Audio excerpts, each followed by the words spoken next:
আমি আপনারে হারাইবার পর বুঝেছি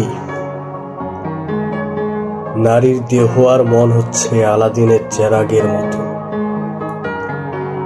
একজন ছুঁয়ে দিলেই আর একজনের কথা ভুলে যায়। আমি আসলে বহু মানুষ হারিয়েছি, বহু।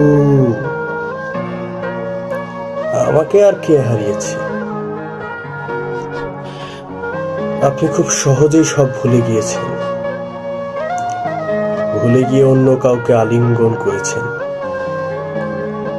আর আমি শুধু ভুলে যেতে পারলাম না। আপনার কাছে ফিরে যাওয়ার আমার তীব্র ইচ্ছে ছিল, কিন্তু আপনি তো অন্য পুরুষকে স্পর্শ করে ফেলেছেন। আসলেই নারীর দেহ হচ্ছে আলাদিনের চেরাগের মতো। একজন ছুঁয়ে দিলেই আর একজনকে ভুলে যায়।